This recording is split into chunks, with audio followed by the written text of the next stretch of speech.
얼마 전에 박지웅 목사님의 설교를 들었는데요. 그 목사님께서 이런 얘기를 하셨습니다. 어떤 신학교에 가서 집회를 인도하게 되었는데 저녁 식사 하는 자리에서 그 신학교 교수님들께서 논쟁을 하더라는 것입니다. 기도를 많이 하는 게 중요하냐, 짧지만 질 높은 기도를 하는 게 중요하냐, 그걸 가지고 이제 논쟁을 교수님들이 끊임없이 하는데 정답은 없다고 느꼈다고 합니다. 그런데 그 학교에 이제 행정을 맡으신 그 학장님이신지 총장님께서 그 다음 날 참 부끄럽다고 하면서 기도야 뭐니 해도 많이 하는 게 중요하지 왜 그렇게들 얘기하는지 모르겠다는 말씀을 하시더라고 합니다. 그러면서 박 목사님께서 그 얘기를 하면서 전달하는 요지는 뭐냐 하면 일단 기도는 많이 해야 된다 하는 거였습니다. 왜냐하면 기도를 많이 한다는 것은 하나님과 대화를 많이 하는 것이고 하나님과 깊이 친밀한 관계가 되는 것을 뜻하는데, 그러면서 재미난 예를 들어요. 이렇게 일을 보고 있을 때 전화가 오면 흘낏 휴대폰을 들여다보고 별로 그렇게 친밀한 관계가 아닌 사람이 전화를 하면 바쁜 중에는 받지를 않는다는 것입니다. 왜냐하면 안 받아도 그만이고 또 나중에 받아도 되니까 받지를 않는다는 거죠. 그런데 너무너무 사랑하는 아들이나 딸이나 아내나 남편이 전화를 하면 아무리 바빠도 받는다는 겁니다. 왜 이렇게 아무리 바빠도 설령 나중에 다시 해라 할지라도 일단은 받는다는 거죠. 받는 이유는 다른 게 아니라 전화를 건 사람이 친밀한 사람이니까. 그러면서 그 목사님은 우리가 기도하는 것이 하나님께 전화하는 것과 같은 것인데, 하나님께서 우리의 기도를 받으시도록 하려면 친밀해져야 된다. 친밀해지려면 일단은 하나님과 속삭이는 시간이 많아야 된다. 하나님과 함께하는 시간이 많아야 된다. 그러니까 일단 기도를 많이 하는 게 중요하다. 여러분 어떻게 생각하세요? 우리 영락교회 성도들 우리 기도를 많이 하기를 원합니다. 기도를 일단 많이 하고 볼 일이에요.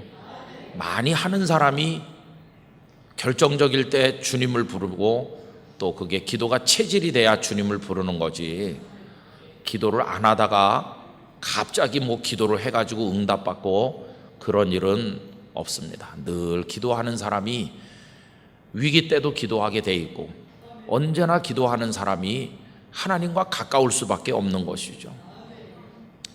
그래서 금요 기도회 또 새벽 기도회 이렇게 정해진 시간뿐만이 아니라 24시간을 기도하는 영으로 우리가 살아가게 되기를 원합니다. 여러분 그걸 소원하셔야 돼요. 주님, 제가 정말 주님과 동행하고 주님과 함께하는 사람이 되기를 원합니다. 성령님 제 마음에 늘 역사해 주세요. 우리는 혈기도 많고 어리석은 판단도 하고 우리는 강한 듯 하지만 약합니다. 잠깐 앞도 우리 잘 몰라요. 제가 조금 보다 말아서 그 영화를 제목을 잘 모르는데 어떤 사람이 초능력이 있어가지고 2분인지 5분 앞을 내다보는 사람이 있어요. 그런 사람을 주인공으로 내세워가지고 만든 영화를 여러분 혹시 아세요? 아마 아시는 분 계실 거예요. 근데 여러분 2분 앞에 일어날 일만 미리 알아도요 굉장합니다. 2분 앞에 일어날 일만 미리 알아도. 그래가지고 그 헝가리에서 배 타신 분들이 2분 앞에만 알았어도 그렇게 있지 않았을 거 아니겠어요? 우리 그냥 안타까우면서 해보는 얘기인데 세상 일이 다 그렇죠. 그런데 우리는 0.1초 앞에도 모르는 거예요. 그런 어리석은 우리들이, 연약한 우리들이 어찌 하나님의 은혜와 돌보심 없이 살 수가 있겠습니까? 그러니까 우리는 하여튼 많이 기도하고 볼 일이에요. 많이 기도하는. 그래서 제 마음의 소원은 영락교회 성도들이 예배당 이 구석 저 구석에서 기도하는 모습을 보는 걸 원합니다. 저 50주년 거기도 335 모이시면 거기서도 이렇게 같이 손잡고 기도하고 예배당 뜰 어디든지 기도하는 이들이 많아지는 우리 교회가 되었으면 합니다. 다음 주간에는 우리 특세를 하잖아요. 작년에도 6월이 끝나고 7월이 시작될 무렵에 특별 새벽 기도회를 했지요. 기억하시는지 모르지만 하반기를 앞두고 이제 마라톤으로 말하면 이제 절반을 뛰고 반환점을 돌아설 무렵인데, 지나간 6달의 삶을 되돌아보면서 남은 6달을 하나님 앞에 더 잘 달리기 위해서 다시 한번 다짐하는 겁니다. 다시 한번 허리띠를 동여매고 운동화끈을 꽉 묶는 사람처럼 다음 주간에는 또 하는 겁니다. 왜 또 하나? 기도 좀 더 하려고 하는 겁니다. 그래서 다음 주간에는 첫날부터 마지막 날까지 우리 아이들과 같이 다 같이 올 수 있는 대로 오셔서 함께 또 엿새 동안 하나님 앞에 기도하기를 원합니다. 기도 많이 하자 하는 말씀을 드렸고요. 오늘 저녁에 우리가 같이 읽으려고 하는 말씀은 욥기인데 여러분 욥기를 좀 펴놓으시고 같이 생각을 했으면 좋겠습니다. 28장 28절을 먼저 한 절을 읽겠습니다. 욥기 28장 28절 787면쯤에 있습니다. 욥기 28장 28절 우리 다 같이 큰 소리로 읽겠습니다. 또 사람에게 말씀하셨도다. 보라, 주를 경외함이 지혜요 악을 떠남이 명철이니라. 아멘. 욥기는 욥과 욥의 세 친구, 그리고 나중에는 젊은 사람 엘리후까지 가담을 해서 욥이 한마디 하면 또 그들이 받아서 한마디 하고, 또 그것에 대해서 욥이 반론을 제기하고 또 다른 사람이 이야기하고, 이렇게 이어져 내려가다가 후반부에 가면 나머지 사람들은 말을 끝내고 엘리후라는 사람이 쭉 이야기하다가 맨 마지막에는 여호와 하나님께서 말씀하시는 그런 구조로 되어 있습니다. 여기 오늘 읽은 이 말씀, 이 부분은 욥이 말씀하신 걸로 되어 있는 부분인데, 지혜를 무엇이라고 말을 했는고 하니 주를 경외함이 지혜다, 이렇게 말했습니다. 여러분, 주를 경외한다는 게 뭘까요? 주님이 계시다 하는 걸 아는 것일까요? 아니면 주님 사랑합니다 이렇게 고백하는 것일까요? 아니면 나는 주님을 높입니다 그러는 것일까요? 물론 그런 게 다 포함되겠죠. 근데 주를 경외한다는 것은 모든 인생사에 있어서 100이면 100, 1000이면 1000 모든 것이 주님께서 하시는 대로 된다는 것을 깨닫고 그분의 하시는 모든 일에 나를 전적으로 맡기는 걸 의미하는 것입니다. 그게 주를 경외하는 것입니다. 여러분, 어린아이가 엄마를 따르는 것은 엄마가 어떤 때는 아이고 내 새끼 그러면서 맛있는 걸 사줄 때도 있고, 이놈아 그러면 안 되는 거야 그러면서 꾸중을 할 때도 있잖아요. 그 모든 순간에 이 꼬마는 엄마를 졸졸 따라갑니다. 꾸중을 당해도 엄마를 따라가고, 맛있는 걸 사줄 때도 좋아하면서 따라가고, 변치 않는 건 어떤 때나 늘 하나님을 따라가는 거죠. 우리가 그게 경외하는 건데 어린아이에게서 배우는 거죠. 하나님께서도 우리를 어떤 때는 막 이렇게 어여삐 여겨주시는 것 같고 복을 주시는 것 같고 이렇게 할 때가 있고, 어떤 때는 호되게 꾸지람하시면서 종아리를 때리실 때도 있지만, 주님을 경외한다는 것은 그 모든 순간에 꼬마가 엄마 따라가듯 우리도 하나님을 따라가는 것입니다. 끝까지 그렇게 하는 것입니다. 그게 곧 지혜라는 것입니다. 여러분, 꼬마의 지혜는 엄마 따라가는 겁니다. 그래야 엄마가 밥도 먹여주고 잠도 재워주고, 그래야 꼬마는 살 수 있습니다. 꼬마가 가진 최고의 지혜는 엄마 따라간다는 거, 그겁니다. 여러분, 꼬마가 배웠어야 얼마나 배웠겠으며 알아야 얼마나 알겠어요. 그게 지혜가 아니고, 나는 야단마저도 엄마밖에 없고, 엄마가 사랑해 줄 때도 맛있는 거 줄 때도 엄마고, 나는 그냥 낮이나 밤이나 언제나 엄마밖에 없어. 이게 꼬마의 지혜인 것처럼 우리들은 모든 일에 있어서, 모든 상황에 있어서 하나님만 바라보고 하나님께 맡기고 하나님만 의지하고 그렇게 해야 됩니다. 하나님께서 나에게 복을 안 주시는 것 같아, 나에게 맨날 꾸지람만 하셔, 그래도 하나님 앞에 나가야 그게 지혜가 되는 것입니다. 여러분, 이제 성경을 우리 한번 더 찾아봅시다. 욥기 1장을 펴보시기 바라요. 욥이 어떤 분이셨습니까? 욥은 대단하죠. 욥기 1장 1절 말씀, 1장 1절 말씀 다 같이 읽습니다. 우스 땅에 욥이라 불리는 사람이 있었는데 그 사람은 온전하고 정직하여 하나님을 경외하며 악에서 떠난 자더라. 대단한 칭찬 아닙니까? 또 8절로 내려가 보겠습니다. 사탄이 세상을 돌아다니다 하나님 앞에 왔을 때, 8절 다 같이요. 여호와께서 사탄에게 이르시되 내가 내 종 욥을 주의하여 보았느냐? 그와 같이 온전하고 정직하여 하나님을 경외하며 악에서 떠난 자는 세상에 없느니라. 하나님께서 욥 최고야 이러시는 거예요. 욥 같은 사람 없어, 최고다. 그런데 이제 욥기 마지막 장 42장으로 가보시겠습니다. 42장 6절 말씀, 42장 6절 말씀 펴셨어요? 다 같이 읽겠습니다. 그러므로 내가 스스로 거두어 드리고 티끌과 제 가운데에서 회개하나이다. 이렇게 돼 있죠. 좀 이상하지 않으세요? 아까 1장 1절, 1장 8절에서 우리가 확인한 대로 하면 욥은 온전한 사람이에요. 흠잡을 데가 없어요. 욥은 우리가 생각하는 죄인이 아닌 것 같아요. 그래서 1장에 나오는 욥을 보면 회개할 게 없을 것 같이 보이잖아요.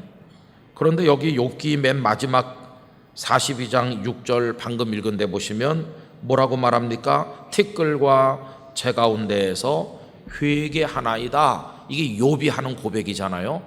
욥 마지막 42장 6절을 보면 형편없는 인생을 사는 사람처럼 보여요. 정말 나는 죄인입니다. 저 회개해야 마땅한 죄인이구나. 그렇게 생각될 만큼 티끌과 제 가운데서 회개하나이다. 여러분, 동일한 한 사람을 두고 1장에서는 정직하고 온전하고 여호와를 경외하고 악에서 떠난 사람이라고 말했는데 42장 6절에 가보면 본인 스스로의 입으로 티끌과 재 가운데서 회개한다고 얘기하고 있어요. 어떻게 한 사람을 두고 이렇게 두 가지 정반대의 모습이 등장하는 것일까? 이게 숙제입니다. 그렇죠? 그럼 이걸 우리 자신에게 한번 적용해 봅시다. 교회 한 4, 50년 다니고 교회에서 목사, 장로, 안수집사, 권사, 여전도의 남선교회 구역에서 중요한 일도 많이 하고 있는 어떤 사람, 현대판 욥, 우리 자신이라고 할 때 한쪽에서 보면 1장 1절처럼 보여요. 야, 그 사람 말이지 교회 다닌 지 오래됐어. 그 아버지도 장로님이셨고 어머니도 권사님이고 자기도 그 목사 아니야? 자기도 그 장로 아니야? 그 사람은 주일날 예배 빠진 적이 없어. 그 사람 얼마나 충성하는지 알아? 믿음이 좋은 사람이지. 이렇게 말할 때 그게 우리의 모습 아니겠어요? 1장 1절 같아요. 그런데 돌아서서 생각을 해보면 우리 모습은 42장 6절 같아요. 하나님 앞에서 얼마나 더럽고 얼마나 추악한지 티끌과 재 가운데서 회개하나이다 그러면서 펑펑 울며 가슴을 치면서 엎드릴 수밖에 없는 존재가 바로 현대판 욥인 우리 자신인. 그럼 여러분, 이 대조적인 어떤 때는 썩 믿음이 훌륭하고 충성된 주님의 종인 것 같이 보이는 그런 우리 모습하고 티끌과 재 가운데서 회개할 수밖에 없는 우리의 모습하고 이 상반된 두 가지 중에서 진짜 모습은 뭘까요? 결국 욥이 하나님을 만나는 대목은 1장입니까? 42장입니까? 42장입니다. 42장. 여러분, 어느 때 하나님을 우리가 제대로 직면할 수 있느냐? 자기가 죄인인 것을 뼈저리게 깨달을 때입니다. 티끌과 제 가운데서 회개할 때입니다. 그러면 왜 욥이 그렇게 훌륭하다고 인정받은 욥이 42장 6절의 욥으로 되어버리고 말았을까요? 그 속에는 자기의라고 하는 게 있는 거예요. 자기의. 아까 읽었던 28장 28절에서 지혜가 뭐라고 그랬습니까? 여호와를 경외하는 거라고 그랬죠. 그러면 그거를 제가 꼬마가 엄마 졸졸 따라가는 것에다 비유를 했는데, 하나님께서 나를 어떻게 다루시고 어떻게 하시든지 그냥 하나님께 나를 맡겨야 되는 거예요. 모든 일에, 모든 상황에 있어서. 그런데 욥이 어떻게 합니까? 그 세 사람의 친구가 위로하러 왔고 엘리후라는 젊은 사람도 와서 같이 긴 얘기를 하는 동안에 욥의 마음속에서 그대로 드러난 게 뭐냐 하면 자기의라고 하는 것입니다. 자기의. 나 괜찮은 사람인데 하는 거죠. 여러분, 이게 정말 무서운 겁니다. 우리 그러면 다시 자기의를 욥이 어떻게 얘기하고 있는지를 돌아가서 보도록 하겠는데요. 어디를 보시느냐 하면요, 32장으로 와보세요. 32장. 욥기 32장 1절 말씀 다 같이 읽겠습니다. 욥이 자신을 의인으로 여김으로 그 세 사람이 말을 그치니. 욥이 자기를 어떻게 여긴다고요? 의인으로. 이게 자기의입니다. 자기의. 그런데 그 의를 어느 정도 주장했느냐? 2절 다 같이요.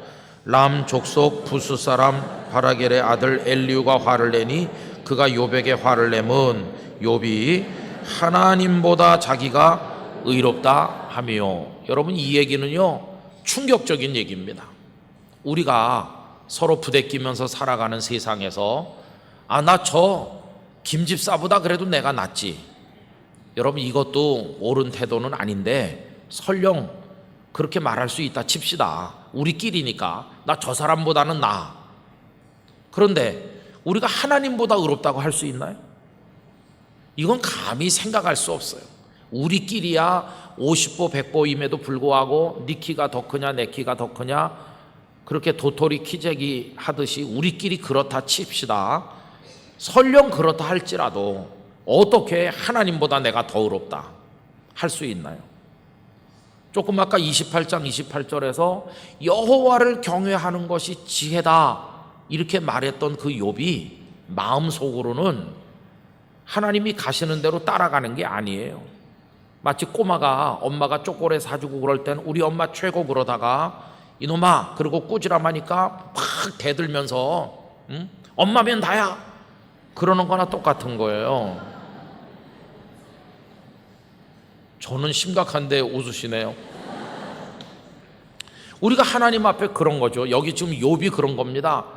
욥이 하나님 앞에 정직하고 의인이고 하나님 경외하고 그런 것 같은데 지금 욥의 아들들이 다 죽고 욥의 재산이 다 없어지고 몸에 병들고 친구들이 와서 위로를 하는 게 아니라 막 부하를 돋구어 가지고 막 화가 나게 하고 이렇게 하니까 욥이 내가 뭐 어때서 하나님이 나한테 지금 잘못하시는 거라고. 나 이렇게까지 당할 죄를 지은 적이 없는데 하나님 지금 너무하시는 거라고 이렇게 계속 하니까 그 엘리후라는 사람이 화가 났어요. 욥이 하나님보다 자기를 의롭다고 생각한다. 하나님께서 판단하시는 것보다 내 판단이 더 옳고 하나님께서 하시는 일보다 내가 하는 게 더 바르고 하나님 왜 이러세요? 이런다는 것이. 여러분, 그 1장 1절과 42장 6절 이 두 가지 상반되는 말씀 중에서 오늘 저녁에 오신 우리 영락교회 성도님들은 여러분들의 영적 정서가 어느 쪽에 더 가까웠다고 생각하십니까? 정말 하나님 앞에서 42장 6절처럼 평상시에 부끄러워하고 죄송해하고 죄를 회개하는 마음으로 은혜밖에 없음을 고백하면서 나 같은 죄인 살리신 그 은혜가 정말 크다 그러면서 신앙생활 하십니까? 아니면 일장일절 같은 왜곡된 자부심에 도취돼서 살고 계십니까? 사실 저도 자기의가 많은 사람이죠. 저도 목회를 하면서 또 많은 동료 목회자들이나 이런 사람 저런 사람 만나잖아요. 목회를 하다 보면 사람을 많이 만납니다. 근데 사람은 다 똑같질 않더라고요. 다 좋은 사람 같으면서도 이렇게 보면 아닌 것 같고, 참 사람처럼 알 수 없는 게 없어요. 어떤 때는 제가 저를 잘 모르니까 사람은 참 이상한 존재예요. 그러니까 그 속에서 막 감동을 받고, 야, 이분은 정말 천사 같구나 이렇게 느낄 때도 있는가 하면, 그 천사 같던 사람이 그 다음날 아침에는 딴 모습으로 변해 있기도 하고 그래요. 그 우리 자신이 그렇고 또 딴 사람도 그렇죠. 그러다 보니까 우리는 언제나 이제 자기의에 도취되는 거예요. 목회자가 빠질 수 있는 자기의가 여러 가지 있습니다. 예를 들면, 아유, 저 사람은 희망이 없을 것 같아. 어휴, 저 사람이 교회 장로가 되면 큰일 나겠네. 어느 교회에서요, 큰 사단이 나서 은혜롭게 부흥하던 교회가 반토막이 난 일이 있었어요. 목사님은 그 교회에서 목회를 접고 떠날 수밖에 없는 비극이 있었는데, 그 교회가 장로 투표를 하게 됐어요. 그런데 어떤 집사님이 회의를 하는데 양심 선언하겠습니다 이렇게 나왔어요. 그래서 이제 무슨 소린가 했더니 이렇게 말하는 거예요. 목사님하고 나하고 며칠 전에 둘이 같이 있을 때 목사님께서 그 홍길동 씨는 장로 되면 안 돼, 이렇게 말하는 걸 내 귀로 들었습니다 이렇게 양심 선언했어요. 근데 그 홍길동이라는 분이 거기 앉아 있었거든요. 그분이 온유 겸손하면 맞습니다, 목사님 말씀이 맞습니다, 그러면 좋았을 텐데 뭐요? 그러면서 이제 하니까 교회가 난장판이 됐어요. 저는 그 목사님의 생각이 다 틀린 건 아니었을 거라고 생각합니다. 목회적인 안목으로, 저분이 장로님이 되면 교회를 막 어지럽히겠다, 그렇게 생각을 했을 거라고 생각하고, 그 판단 자체가 틀리지는 않았을지도 모른다는 생각이 듭니다. 아마 그 홍길동이라는 분이 문제가 전혀 없는데 목사님이 그런 건 아니었을 거예요. 보나마나 무슨 성도들을 자꾸 힘들게 한다든지 무슨 문제가 있었겠죠. 그런데 그 얘기를 목사님이, 그 양심선언을 하는 분이 그렇게 할 줄 모르고 말을 한 거예요. 그런 얘기를 말하면 안 되죠. 어떻게 말하겠어요? 설령 사람이니까, 아유, 홍 집사는 좀 그랬다 손 치더라도 그거는 하나님 앞에서, 하나님 이번에 좋은 분이 택해지게 해주세요 라고 해야지. 그렇죠?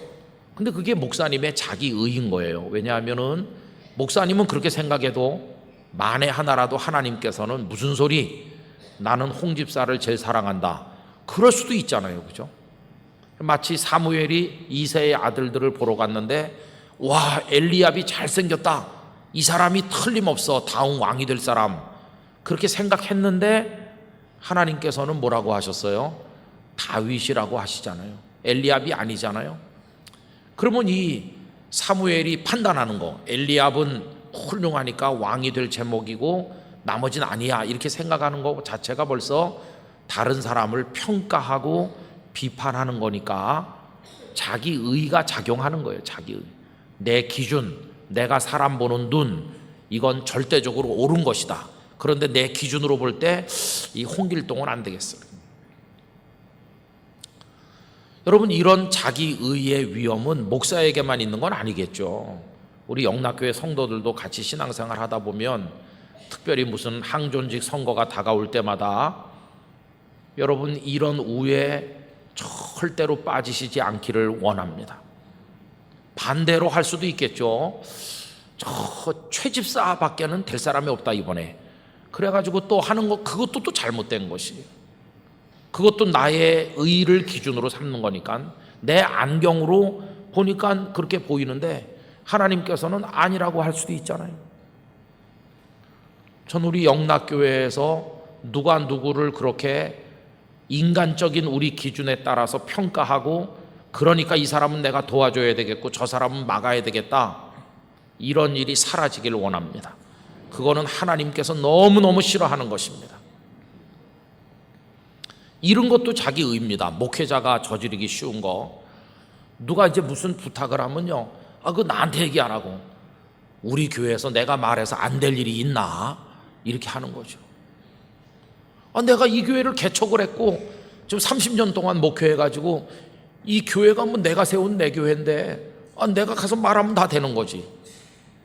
여러분, 목사님이 개척을 했고 목사님이 땀 흘리며 수고했다고 해서 그게 목사님 교회입니까? 그건 주님의 교회입니다. 주님의 교회. 이 땅의 모든 교회는 다 주님의 교회입니다. 주님의 교회. 어떤 목사님이 이러시더라고요. 내가 그 개척할 때 집 한 칸 있던 거 팔아서 였다고. 근데 막판에 교회가 시끄러워지고 목사님을 반대하는 성도들이 생겨가지고 목사님 보고 막 나가라고 그러니까 목사님이 이렇게 하는 건, 내가 그거 집 팔아냈는데 30년 지났으니까 이자 쳐서 도로 내놓으라고 그러는 거예요. 여러분, 물론 집 팔아 바친 거 맞죠. 그래서 개척했죠. 그러나 그건 하나님께 드린 바가 되고 끝난 거예요. 그걸 어떻게 이자 쳐서 다시 받아갑니까? 그런데 그런 목사님을 내가 봤어요. 그러니까 이거는 내 의가 너무너무 무섭게 작용하는 거예요. 이건 내가 개척한 내 교회고 말이지, 그러니까 다 내 거고 내가 말해서 안 될 일이 있겠어? 안 될 일이 있죠. 주님이 안 된다 그러면 안 되는 거죠. 어떻게 다 내 마음대로 합니까? 여러분, 자기 의가 참 무서운 거예요. 또 목사들이 빠질 수 있는 자기 의가 이겁니다. 교회가 좀 이렇게 부흥되잖아요. 우리 전도사님들도 그렇죠. 교육 전도사 돼가지고 중등부 20명 있는데 갔는데 한 2, 3년 있는 동안에 중등부가 50명, 70명 됐다. 그런 게 평생 남아있어.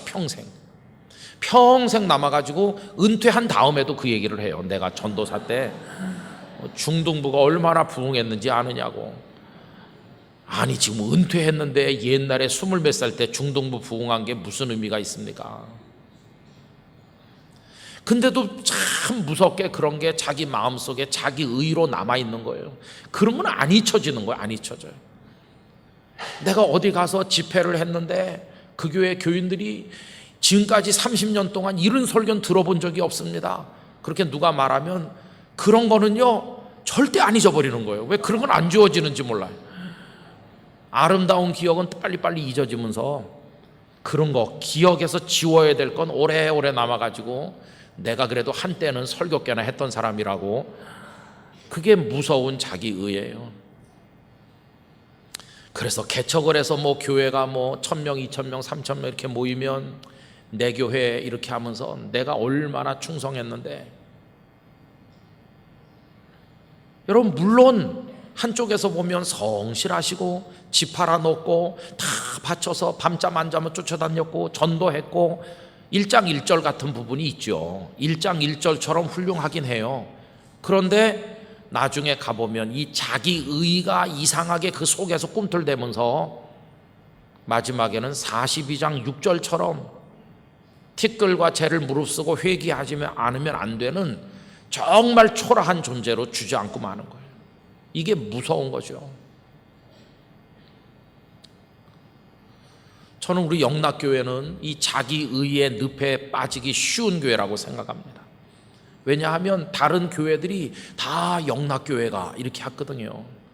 오늘 오전에도 모 대학의 이사장님과 거기 살림을 사는 분이 오셔서 기독교 사학이 정말 어려운데 우리 총회가 세운 학교거든요. 우리 교단 총회가 대학을 세우자 그렇게 해서 세운 학교인데 총회는 1년에 200만 원 주는 게 다래요. 매년 20억을 내놔야 되는데 재단에서 얼마나 학교 운영이 어렵겠습니까?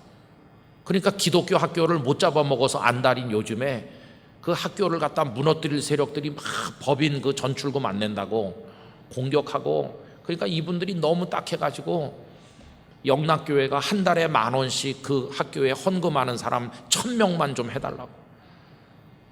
그럼 한 달에 10,000명이 1000명이서 10,000원씩만 헌금하면 1,000,000원이고 1년이면 1억 2천을 영락교회가 그 교회를 돕는 거 아니겠어요? 그 학교를 돕는 거 아니겠어요?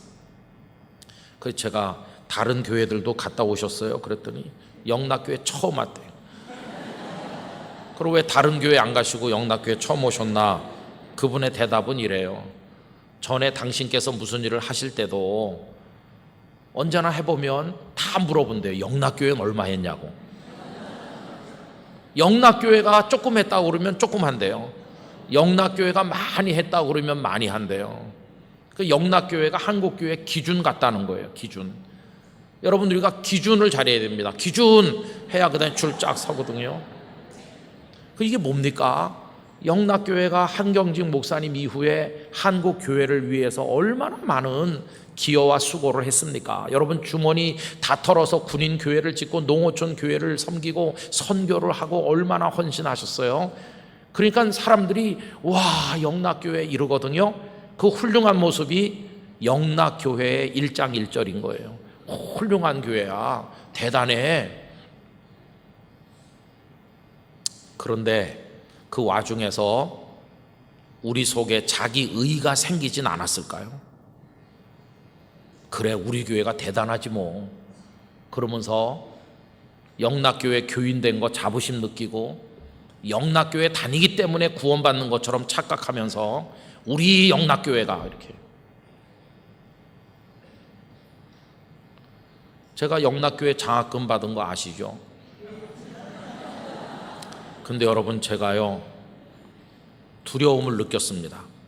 장학금 받으면서 한경직 목사님이 우리를 1년에 몇 차례 불렀거든요. 그래가지고 와서 물어봤죠. 왜 한경직 목사님을 존경하십니까? 하나같이 대답이 똑같아요. 우리 목사님은 겸손하시거든요. 우리 목사님은 겸손합니다. 딴 얘기 못 들어봤어요. 우리 목사님 설교를 잘해요. 우리 목사님 목회를 잘해요. 이런 얘기 하는 사람 없었습니다. 하나같이 우리 목사님 겸손하시다고. 저 감동받았어요. 아, 한 목사님은 겸손하셔서 존경받는구나. 근데 제가 두려움을 느낀 건 뭔지 아세요? 교인들은 겸손하지 않더라고요. 저는 그때 신학생이었습니다. 아무것도 모르는 신대원 학생이었습니다. 그런데 제가 두려움을 느낀 건 이겁니다. 성도들이 겸손하지 않다는 거 어디서 느꼈는지 아세요? 말씀하시는 분들이 우리 대영락교회는요, 전 지금도 귀에 남아있어요. 우리 대영락교회라고 하는 그 말이, 아, 이거는 아닐 텐데. 물론 그때 영락교회가 우리나라에서 제일 컸어요. 한국 전체에서. 순복음교회 이런 거 아직 제대로 길을 못 펼 때예요. 그러나 어떻게 우리 대영락교회라고 기도할 수 있습니까? 하나님보다 더 큰가요? 그래서 저는 두려움을 느꼈어요. 아, 영적 위기가 왔구나. 그게 제가 신학생 때 느낀 겁니다. 영락교회에 대해서. 그게 뭡니까? 자기의인 것이죠. 우리 영락교회의 자기의. 그게 82년도입니다. 제가 신대원 1학년 때가 82, 83, 84 영락교회가 최절정에 성도가 많이 모이고 할 때 수요 기도에 막 2번씩 드리고 고등부 학생이 여기 꽉 차고 청년부가 뭐 1부부터 5부까지 성경 공부하고 저 와서 그런 얘기 많이 들었는데 그때입니다. 그때. 근데 그때 그 모습이 자기 의로 지금 남아있는 거 아닌가? 그때 일을 여러분 지금 자랑하십니까? 만약에 지금 그때 일을 자랑한다면 은퇴한 목사님이 중등부 애들 전도사 시절 얘기하는 거와 똑같은 겁니다. 우리는요, 그런 자기 의를 다 버려야 됩니다. 다 내려놔야 됩니다. 그걸 그냥 가지고 있으면 42장 6절처럼 됩니다. 그런데 그나마 욥이 다행스러운 것은 그 자기 의를 가지고 있었던 걸 회개할 줄 알았다는 거예요. 회개할 줄 알았기에 희망이 있는 겁니다. 하나님께서 용서하시고 그에게 2배로 주셨잖아요. 그죠?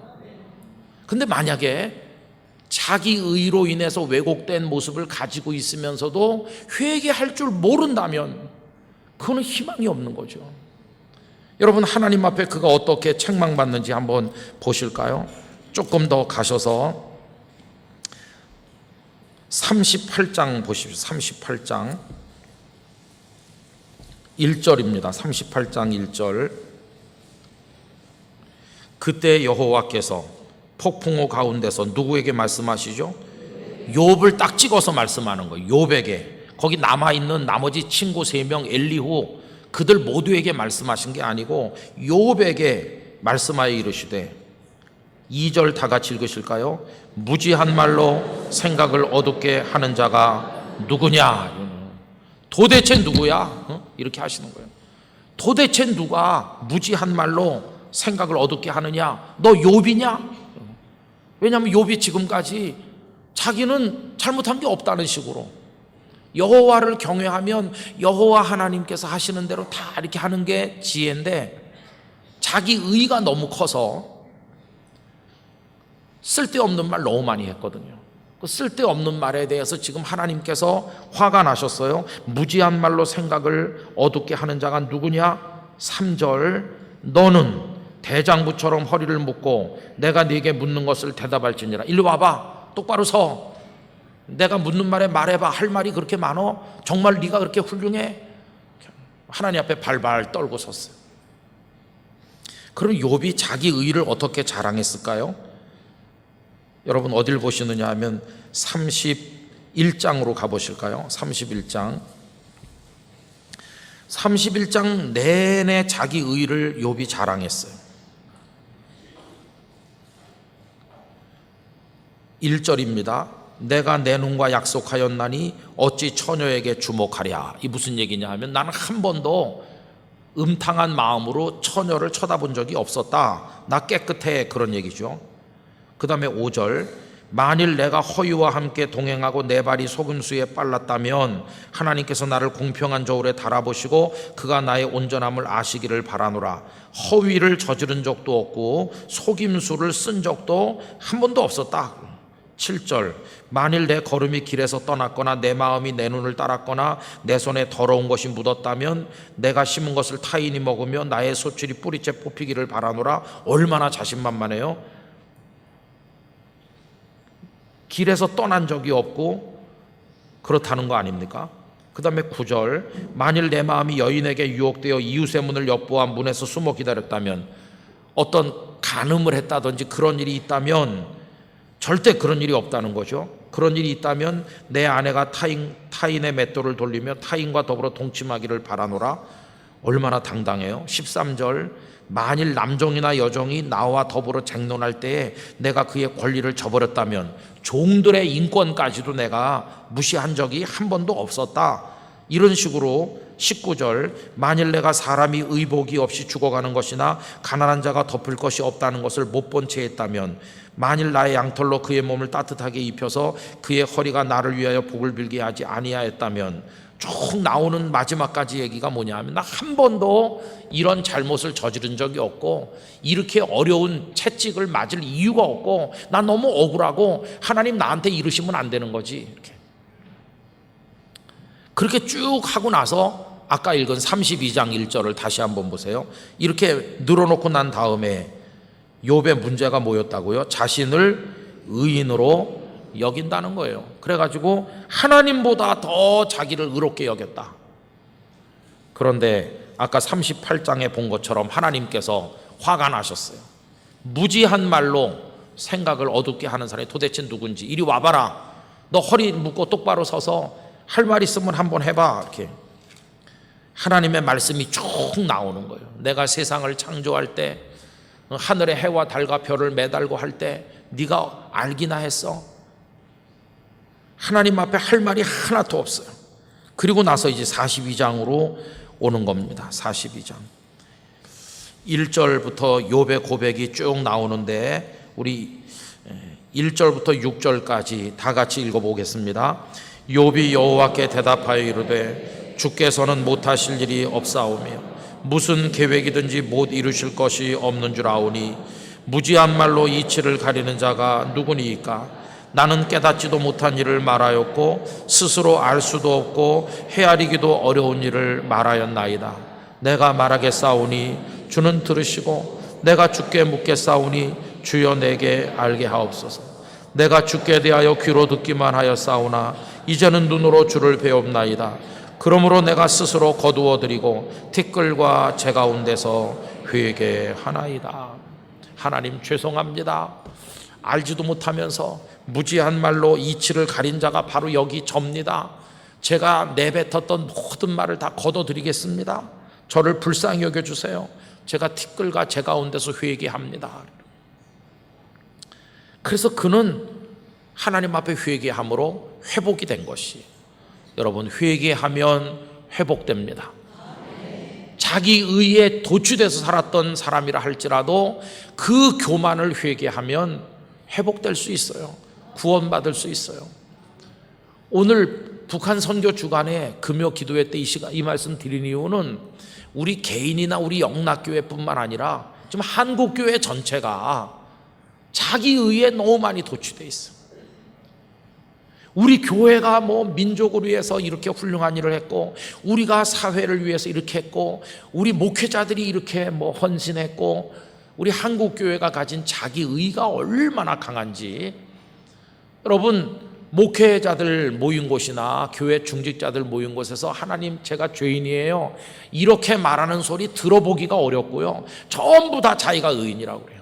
노회를 가봐도 총회를 가봐도 하나님 회개합니다 그런 소리를 들어볼 수가 없고요.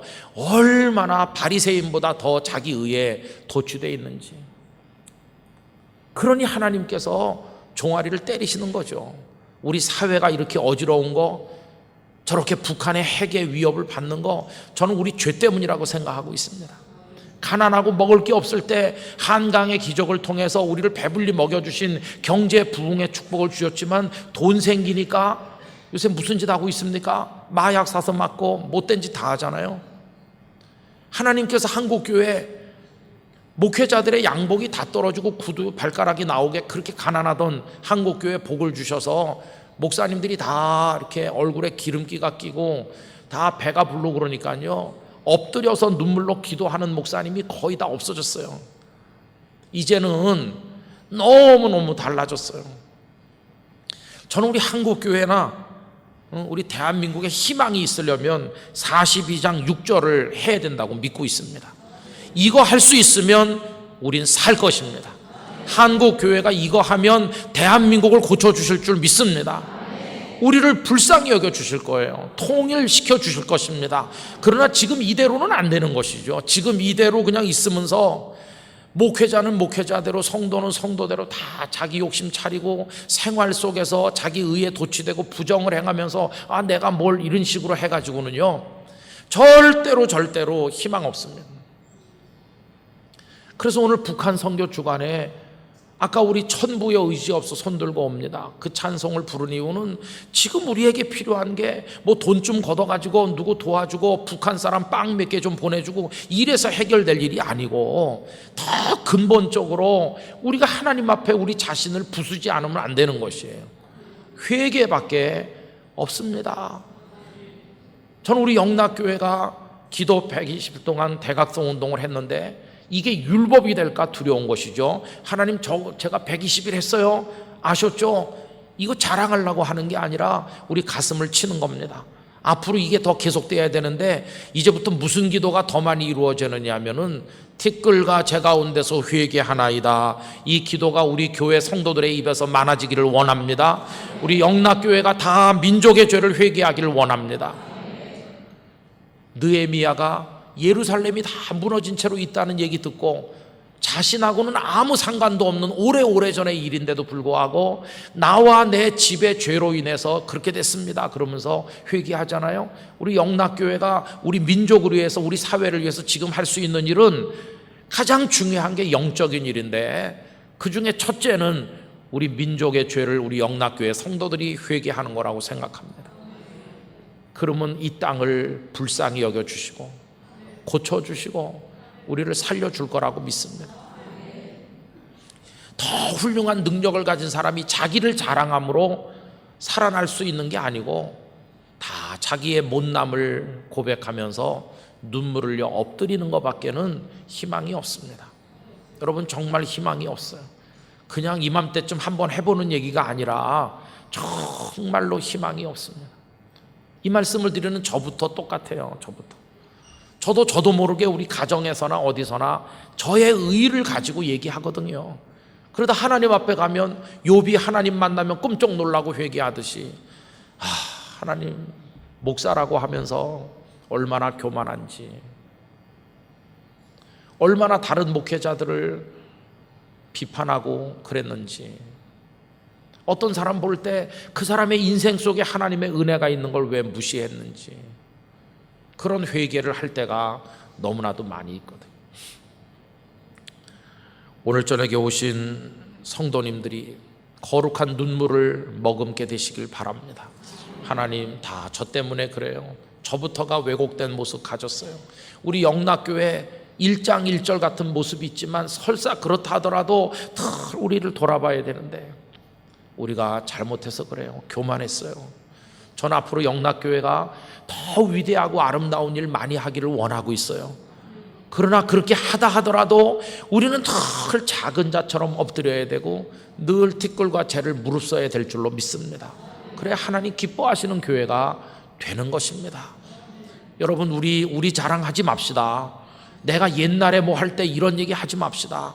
이제는 내가 영락교회에서 내 말 아니면 되는 일이 있나? 내가 말하면 안 되는 일이 있냐? 이런 얘기 다 이제 버립시다. 이제는 다 하나님의 뜻대로 되는 겁니다. 하나님의 뜻대로 되는 거지, 저 사람은 되고 저 사람 안 되고 이런 평가와 비판도 다 없어져야 되는 것입니다. 그냥 우리 다 하나님 앞에, 우리 교회를 위해 공로가 많은 어른들부터 이제 막 새로 들어오시는 새가족까지 다 같이 하나님 앞에 한 목소리로 찬양하고 함께 기도하고 함께 눈물 흘리고 함께 기뻐하고 하나님의 복을 함께 받고, 그러면 하나님께서 하나님의 영으로 이루어 가실 거예요. 그럼 우리는 그냥 기뻐하면서 따라가면 되는 것입니다. 엄마 따라다니는 꼬마처럼 우리 하나님만 붙들고 가면 나머지는 하나님께서 다 은혜로 이루어 주실 것입니다. 아까 우리 처음에 부른 찬양, 나를 지으시니도 부르시니도 하나님이시고 우리 하나님 은혜로 된 거 아니겠어요? 여러분, 그런 마음으로 이 밤에 하나님 앞에 나가게 되시기를 바랍니다. 시간이 벌써 많이 갔어요. 9시 반이나 됐어요. 저 언제 기도하고 언제 가려고 저 김 목사가 밤 새려고 그러나? 제 생각 같아서는 한 12시까지 설교하고 새벽 4시까지 기도하고 또 새벽 기도하고, 너무 오래 말씀드려서 죄송한데요, 제 마음의 안타까움과 진실을 말씀드렸습니다. 오늘 저녁에 드린 말씀은요, 제 마음에 채우고 있는 그냥 간절함을 고백한 겁니다. 여러분, 좀 마음에 와서 닿으신지 모르겠어요. 그렇게 하면 저는 우리 영락교회를 하나님께서 한없이 축복하실 거라고 믿습니다. 욥이 2배로 받았잖아요. 다 2배로. 우리 영락교회가 2배로 받게 되길 원합니다. 여러분이 개인이 그렇게 되시길 원합니다. 그래서 이제 오늘 북한과 우리 한국을 위해서, 나라와 민족을 위해 이따 기도하시려고 다 나오셨는데, 그 밑바닥에 깔린 우리 영적 정서는 다른 게 아니에요. 하나님 앞에 42장 6절처럼 하는 것입니다. 그런 회개의 영을 성령께서 우리들에게 내려주시기를 축원합니다. 여러분, 우리 인생에서 기본적인 개념들이 몇 가지 있는데요, 그 중에 한 가지가 나입니다. 나가 없으면 인생도 없는 것 아니겠습니까? 그래서 이 나 중심이라고 하는 게 아주 중요하다는 것을 알게 됩니다. 보면 이런 말씀 아시죠? 천상 천하 유아 독존, 하늘 위 하늘 아래 나 혼자 존귀하다, 이제 그런 뜻인데, 또 데카르트라는 철학자가 했다는 꼬기 또 에르고 스미라고 하는 말이 있죠. 나는 생각한다, 그러므로 나는 존재한다. 이게 전부 다 나 중심 사상을 표현하고 있습니다. 이스라엘 백성들도 내 맘대로 이렇게 하면서 살았을 때가 많이 있었는데, 그들이 애굽에서 나와서 가나안에 들어간 이후에 사사시대를 사는데 그 시대상이 어떤지를 보여주는 말씀이 사사기 21장 25절에 다음과 같이 나옵니다. 그때 이스라엘의 왕이 없으므로 사람이 각기 자기의 소견에 옳은 대로 행하였더라. 여기 자기 소견에 옳은 대로 하는 말을 그냥 간단히 말하면 나 좋은 대로, 내 맘대로 이렇게 한다는 겁니다. 이게 전부 다 이제 나죠, 나. 자, 그럼 여러분, 이렇게 나 하면서 옛사람이나 오늘 우리들이나 살아가고 있는데, 그러면 이 나의 실체는 도대체 뭐라고 생각하십니까? 조금 이상한 질문인지 모르겠지만 어디서부터 어디까지가 납니까? 제가 이 질문을 제 아이들한테 했더니 막내가 머리끝부터 발끝까지 이렇게 대답을 하더라고요. 근데 가만히 들어보면 영 틀린 대답도 아닌 것 같기도 하고, 그렇다고 뭐 맞는 대답도 아닌 것 같기도 하죠. 성도 여러분, 도대체 나의 실체가 뭡니까? 한마디로 간단히 말씀드린다면 진정한 나는요, 우리가 이 땅에 살다 내 심장이 멎었을 때, 내가 이 땅을 떠날 때 하나님의 보좌 앞에 가는 게 그게 납니다. 아무리 귀하고 아무리 소중하게 여긴다 할지라도 하나님의 보좌 앞에 가지도 가져가지도 못하는 건 그건 나가 아닙니다.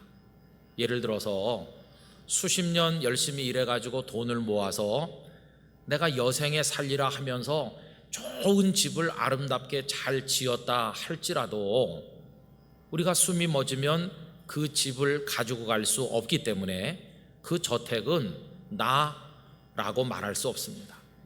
뭐 그뿐이겠습니까?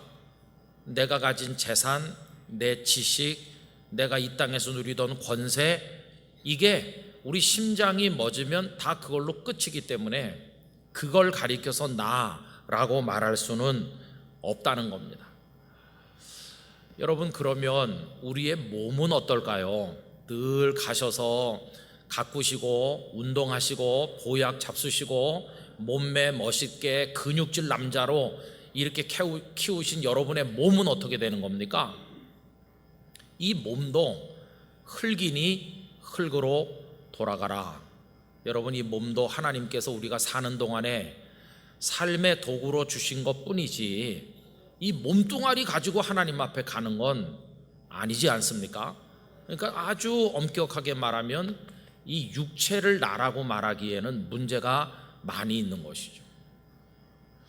그러면 진정한 의미의 나는 뭐냐 이렇게 물을 때 하나님의 보좌 앞에 가서 서게 되는 게 그게 나라면 어떻게 말하면 될까요?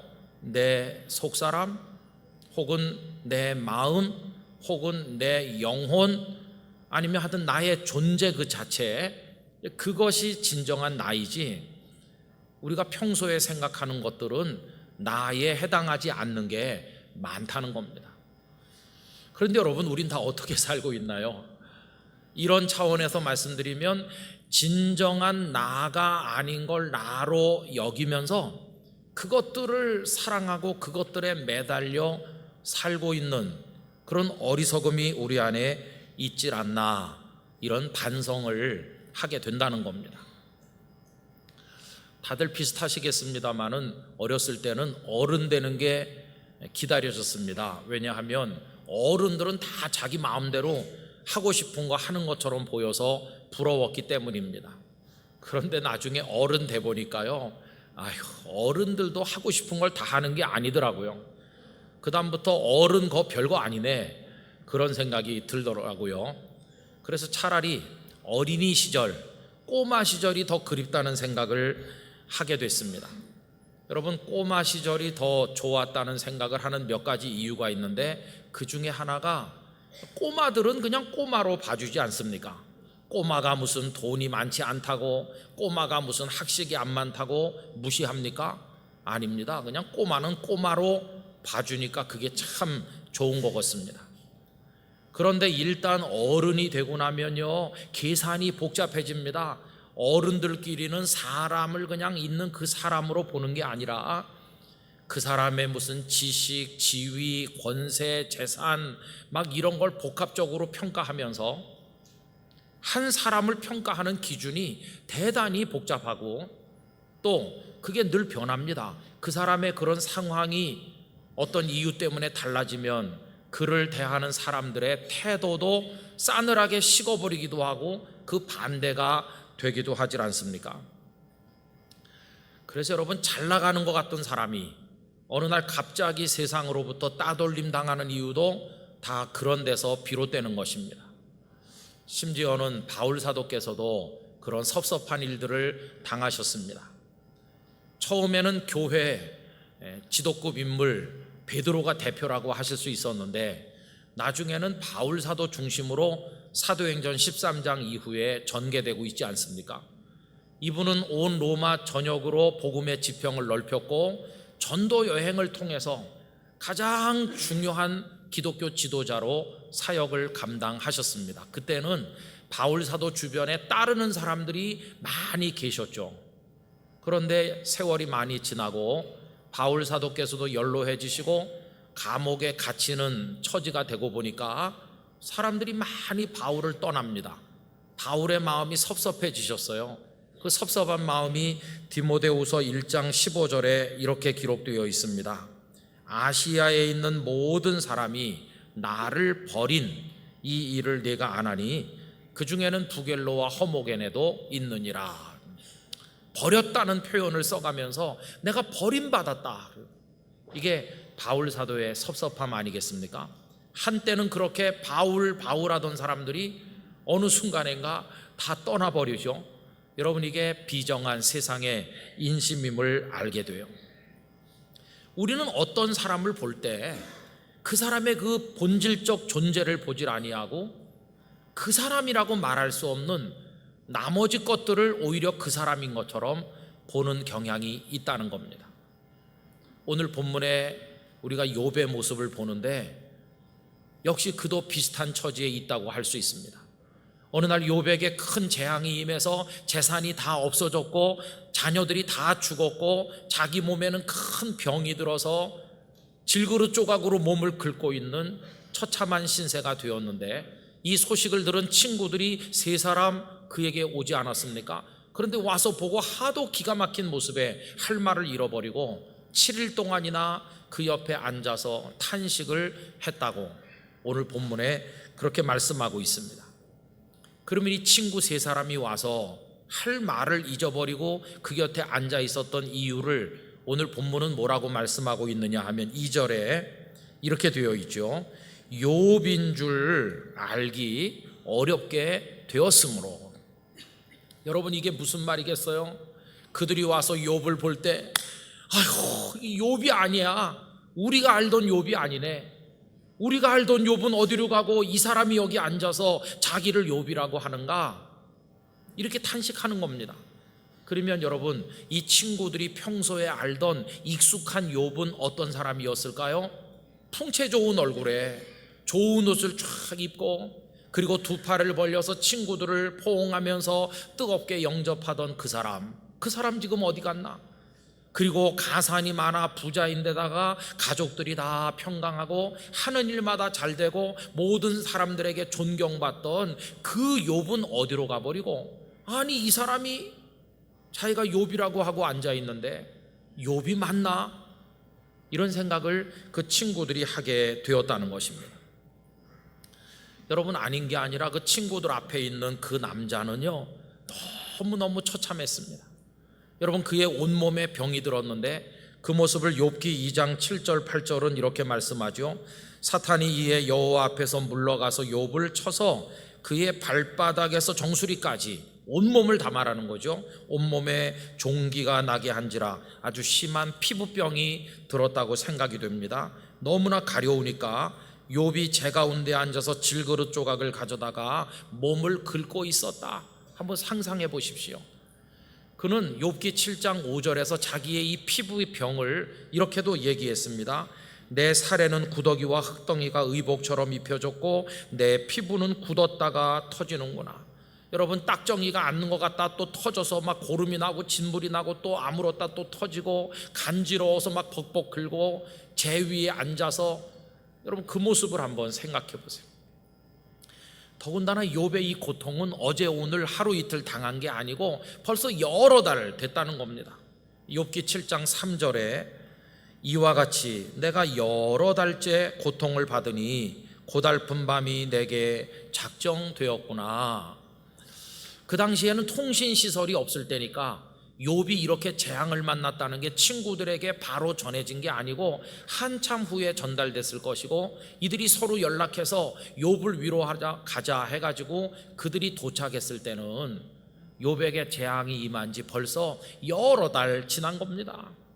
그러니 풍채 좋았던 욥이라 할지라도 살이 다 빠지고 파리하게 말랐을 것이고 두 눈이 퀭하니 들어가고 폐인처럼 앉아있는 욥을 그들이 보게 되니까 이 사람은 욥이 아니야, 우리가 생각하던 욥이 아니야, 지금 이런 상황에 처하게 된 것을 말씀하고 있는 것이죠. 자, 그럼 성도 여러분, 지금 그렇게 파리한 모습으로 병이 들어서 질그릇 조각으로 자기 몸을 긁고 앉아있는 그 초라한 남자 욥이 아닙니까? 욥이 맞지요. 분명히 그는 욥입니다. 그런데 그의 그 모습이 너무 초라해져서 욥이 아닌 것처럼 생각을 했을 뿐이지 엄연히 그는 욥입니다. 여러분, 그런데 왜 욥이 아닌 듯이 보여졌을까요? 그건 평소에 욥이라는 한 사람을 생각을 할 때 욥을 욥으로 본 것이 아니라 그가 가진 재산, 그가 가진 풍채, 그가 가진 지위와 권세와 그가 가진 모든 주변 것들, 그런 것들을 욥이라고 생각을 했으니까 그게 없어지고 나니까 욥인 줄 알아볼 수 없을 정도로 되고 만 것입니다. 그러나 생각해 보세요. 하나님 앞에 갈 때 가져가지 못하고 하나님 앞에 갈 때 가지 못하는 건 욥이 아니다 이렇게 말한다면 그가 가졌던 재산, 그건 욥이 아니죠. 그의 자녀들, 그의 지위들, 그가 잃어버린 모든 거, 그건 욥이 아니죠. 진짜 욥은 뭡니까? 하나님 앞에 앉아있는 그의 영혼, 그의 존재, 그게 욥인 것이죠. 욥이 이 땅에 막 태어났을 때 그는 욥이었습니다. 그가 하나님의 복을 받아서 많은 걸 가졌을 때도 그는 욥이었습니다. 지금 그게 다 없어졌을 때도 여전히 그는 욥입니다. 나중에 욥기 끝에 가보면 하나님께서 회복시켜 주시고 그에게 2배로 다 갚아주셔서 더 큰 부자가 됐는데 그때도 역시 그는 그냥 욥일 뿐인 것입니다. 그의 외부적인 상황이나 조건이나 소유나 이런 것이 있기도 하고 없기도 하는 것과 상관없이 그는 여전히 욥인 채로 하나님 앞에, 그들 앞에 있었다 하는 것입니다. 여러분, 우리가 우리 자신을 볼 때, 우리가 누구 다른 사람을 볼 때도 그를 그로 보아주고 나를 나로 보아주는 게 필요하다고 믿습니다. 그런데 우린 그걸 잘 못하는 거죠. 그래서 여러분, 슬픈 세상에 이런 인심을 옛날 우리나라 속담인지 뭔지는 잘 모르지만 좀 저속하게 표현했는데, 정승집에 모가 죽으면 문전성시를 이루고 정승이 죽으면 오는 사람이 없다고 그러지 않습니까? 왜 우리는 그 사람을 꼭 정승이라는 사람으로 봐야 되나요? 그냥 자연인 아무개로 보고 그의 벼슬이나 벼슬에 수반되는 어떤 것들과 함께 연루시키지 않고 그냥 그 사람을 그 사람으로 봐주는 그런 사랑을 왜 우리는 가지지 못할까 하는 게 안타깝다는 말씀입니다. 근데 여러분, 내가 나를 보고 내가 남을 보고 남이 나를 보고 이런데 이런 왜곡이 많이 있는데, 착시가 많은데요, 중요한 건 뭐냐 하면 우리 아버지 하나님께서는 어떤 눈으로 우리를 보고 계시는가, 그게 중요한 것이죠. 성도 여러분, 하나님 아버지께서는 우리의 그 무엇으로 우리를 보시는 분이 아니십니다. 하나님께서는 그냥 우리 각자를 우리 각자로 보아주시는 분이십니다. 우리의 재산이나 지위나 권세나 뭐 이런 것들은 하나님께서 어떤 땐 주시기도 하고 어떤 땐 가져가시기도 하는 것뿐이지 그것을 통해서 우리를 보시는 하나님은 아니시라고 하는 것입니다. 욥이 아무것도 없이 빈손으로 세상에 태어났을 때도 하나님은 그를 욥으로 여기셨고, 그가 하나님의 복을 받아 많은 걸 누릴 때도 그는 그저 욥이었고, 지금 재앙을 만나 다 없어졌을 때도 그는 여전히 욥이고, 나중에 그가 많은 걸 더 보상으로 받았어도 그는 여전히 하나님 앞에 욥일 뿐이죠. 그 친구들은 욥의 영혼, 욥이라는 그 존재 자체를 욥으로 봐줬어야 되는데 그게 잘 안 된 반면 하나님께서는 끝까지 욥을 욥으로 보시는 눈을 가지고 계셨다 하는 것입니다. 그래서 저는요, 우리 아버지 하나님이 참으로 좋습니다. 우리 주님은 그래서 좋은 분이세요. 우리 예수님 이 땅에 계실 때 병든 사람 병들었다고 무시하지 않으시고 그냥 그 아무개로 불쌍히 여기시고, 뭐 부자를 보신다고 갑자기 달리 보시는 게 아니라 그 사람 그냥 그 사람으로 보시는 것이고, 가난한 사람을 보셔도, 심지어 세리를 보셔도, 누구를 보셔도 우리 주님의 눈은 그의 영혼을 보시고 그의 존재를 보시는 것이지, 사람들이 중요하게 여기는 거 우리 주님은 거기에 눈길을 주시지 않으셨다고 하는 겁니다. 여러분, 살다가 어떤 분은 사고를 당해서 뭐 하반신을 절단하는 분도 있잖아요. 다리를 자르고. 그럼 그 사람이 아니게 되는 것입니까? 아닙니다. 그가 어떤 상황에 있든지 주님은 그를 그로 보아주시는 분임을 잊어서는 안 될 것입니다. 성도 여러분, 우리가 믿는 하나님은 그런 분이십니다. 그래서 우리가 그분 앞으로 나아갈 때는 그냥 내 모습 이대로 나가면 되는 겁니다. 나의 그 무엇을 앞세워서 나가려고 하지 말고 그냥 나는 나대로, 내 영혼 그 있는 그대로 하나님 앞에 나갈 때 주께서 우리를 그대로 보아 주실 것입니다.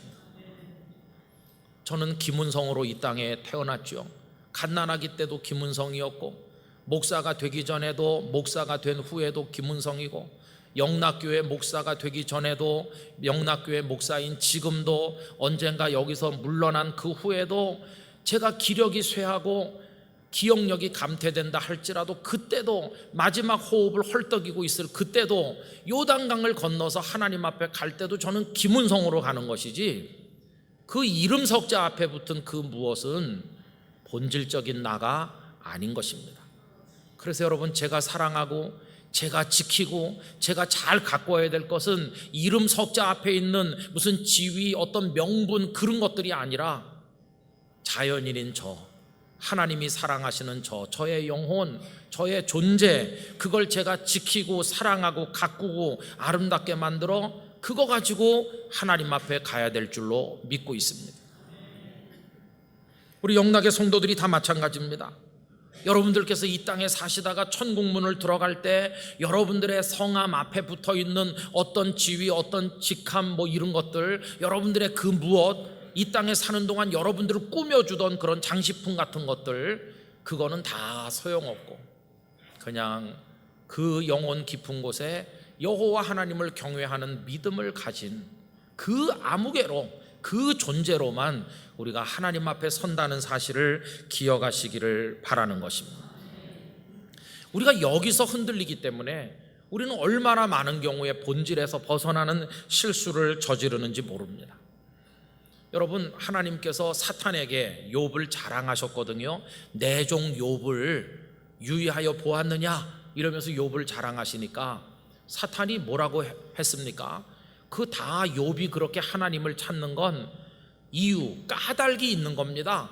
하나님께서 다 잘되게 넘치게 하니까 그렇지, 그 까닭이 없어지면 욥도 하나님 배신할 걸요, 이런 어조로 이야기를 하는데, 그게 욥기 1장 9절에서 10절입니다. 사탄이 여호와께 대답하여 이르되 욥이 어찌 까닭 없이 하나님을 경외하리이까? 주께서 그와 그의 집과 그의 모든 소유물을 울타리로 두르심 때문이 아니니까? 주께서 그의 손으로 하는 바를 복되게 하사 그의 소유물이 땅에 넘치게 하셨음이니이다. 그 다 하나님 까닭이 있는 겁니다. 하나님께서 그렇게 잘 되고 넘치게 하니까 욥이 하나님 하는 거지. 그 까닭이 다 없어지고 나면 욥이 하나님 배신할걸요. 성도 여러분, 오늘도 이 자리에 이렇게 오셔서 예배를 드리시고 하나님을 경배하시는데 무슨 까닭으로 여호와 하나님을 경외하십니까? 그 까닭을 헤아리기 시작하면 처음에는 그게 아름다워 보이지만 나중에 심각해집니다. 하나님께서 나에게 건강 주신 까닭에, 잘되게 하신 까닭에, 자식을 주신 까닭에, 뭐 자식이 잘된 까닭에 무슨 까닭 이렇게 하다 보면 나중에 살다가 이 까닭이 하나도 안 남고 다 없어지는 날이 오면 그때는 어떻게 하시겠어요? 그때는 하나님을 떠나시겠습니까? 우리가 까닭을 헤아리고 있는 동안에 사탄은 미소 지을 겁니다. 어느 날 그 까닭이 다 없어져서 하나도 헤아릴 수 없게 되면 너 하나님 버릴걸? 넌 진짜가 아니야. 이렇게 우리를 비웃을 것입니다. 여러분, 우리의 신앙이 그런 수준에서 벗어나게 되기를 원합니다. 까닭이 있든지 없든지 그분이 나를 나로 사랑하시니 나도 하나님을 나의 하나님으로 경외하겠습니다. 이런 믿음 우리가 가지게 되기를 원합니다. 그래서 여러분, 그냥 여러분의 그 모습 그대로 영혼을 잘 가꾸셔서 그 존재를 가지고 하나님 앞에 서시게 되기를 바랍니다. 가진 거 많다고, 아는 거 많다고, 내세울 거 많다고 교만할 필요도 없습니다. 그런 게 없다고 포기할 필요도 없습니다. 있다가 없어졌다고 낭망할 필요도 없습니다. 좋은 옷을 입었어도 나요. 남루한 옷을 입었어도 나요. 잘 돼도 나요. 환난을 만나도 나는 나요. 그 나를 가지고 우리는 하나님 앞에 서는 것입니다. 그래서 본질적인 나가 아닌 것을 나인 줄로 착각하면서 거기다 목숨 걸고 그거 사랑하면서 살지 말고 하나님 앞에 나중에 가서 서게 될 그 나의 존재의 본질을 사랑하면서 그 영혼을 가꾸고 아름답게 만드는 일에 최선을 다하게 되기를 원하는 것입니다. 그게 신앙의 출발점이고 거기서부터 하나님의 은혜를 갈망하는 우리들의 모습이 나타나야 될 줄로 믿습니다. 유명한 부흥사 무디, 그리고 찬양 사역자였던 생키, 이분들이 이제 스코틀랜드 쪽에 가서 집회를 하실 때 어떤 처녀가요 막 울면서 주님, 저 같은 여자도 구원을 받을 수 있나요? 저의 이 모습 이대로 좀 은혜를 받을 수 없나요? 이렇게 울부짖으니까 그 모습을 보고 있던 해밀턴이라는 분이 감동을 받았다고 합니다. 그래서 찬송시를 적어 내려갔고 거기다가 생키가 곡을 붙여서 찬송가를 만들었죠. 내 모습 이대로 주 받아주소서, 날 위해 돌아가신 주 날 받아주세요. 우리 나중에 부를 찬송인데요, 나의 그 무엇이 많기 때문에 받아달라고 하는 게 아니라 그게 하나도 없어도 그냥 내 모습 이대로 날 사랑하시는 주님 기억하면서 우리는 주님의 보좌 앞에 나가게 되는 것입니다. 여러분의 그 무엇을 사랑하는 마음을 지우시고 여러분의 존재 자체를 사랑하시게 되기를 바랍니다. 그 속사람을 잘 가꾸시길 바랍니다. 지킬 만한 것보다 마음을 지키라고 말씀하셨죠. 잠언 4장 23절, 모든 지킬 만한 것 중에 더욱 네 마음을 지키라. 생명의 근원이 이에서 남이니라. 여러분들의 마음, 여러분들의 그 존재 자체를 아름답고 귀하게 가꾸시길 바라고, 혹시 부족할지라도 부끄러워하지 말고 우리를 우리로 봐주시는 하나님께로 나가시게 되기를 바라는 것입니다. 여러분, 우리 존재, 내 영혼, 내 속사람, 내 마음, 이건 어디서 가꾸는 게 좋을까요? 그걸 가꾸는 비결이 뭘까요? 우리의 육체나 이런 것들은 뭘 바르고 입어서 이렇게 가꾸지만 우리의 속사람은 하나님의 말씀을 통해 주시는 은혜로 가꾸는 줄로 믿습니다. 우리 교회학교 여름 성경학교와 수련회가 시작이 됐고 우리 이제 장년들을 위해서는 산상기도회가 준비되고 있는데 여러분, 이번 기회가 우리의 속사람을 가꾸는 기회가 될 줄로 믿습니다. 이번에 오실 허홍구 목사님은 파워가 넘치는 설교자고, 화종부 목사님은 깊은 설교를 하는 분으로 알려지신 분이신데, 여러분 계속 올라오셔서 은혜를 받으시기를 부탁을 드립니다. 저도 계속 참여해서 은혜를 받을 겁니다. 그리고 봉사자도 많이 필요하다고 합니다. 차량 안내하실 분부터 필요해서 많은 분들이 필요하다고 하는데, 와서 말씀 들으며 내 영혼이 더 아름다워지고, 봉사하고 땀 흘리면서 날 더 가꾸고, 하나님 아시죠? 저 지금 여기 있어요. 저 대단하진 않지만 하나님 사랑합니다. 나 너 알아. 난 언제나 너를 너로 봤지. 너의 그 무엇 때문에 너를 추켜 세우거나 널 무시한 적 없다. 언제까지나 너는 너로 내 앞에 서라. 이렇게 주님께서 말씀을 하실 것입니다. 우리 영락교회 성도들 한 분 한 분이 그런 모습으로 하나님 사랑받으시고, 또 여러분 모습 그대로 하나님 앞에 나가시고 은혜 가운데 아름다운 인생 만들어 가시기를 주님의 이름으로 축원하고요. 언젠가 우리의 삶이 끝나는 그날, 우리 주님 앞에 우리가 가서 설 때 우리 주님의 사랑받는 영접을 얻게 되시기를 간절히 기원합니다. 기도하겠습니다. 아버지 하나님, 세상은 우리들을 우리 자신으로 보아주지 않을 때가 많으나 주께서는 연약하면 연약한 대로, 못나면 못난 대로 저희 자신을 보아주시고 사랑하시는 줄 믿습니다. 이제 저희들도 주님을 그런 모습으로 바라보며 주님 앞에 나아가도록 하시고, 저희의 속사람, 저희 존재를 아름답게 가꾸어 나가도록 도우시옵소서. 영락의 모든 성도들을 받아주시기를 예수님의 이름으로 기도하옵나이다. 아멘.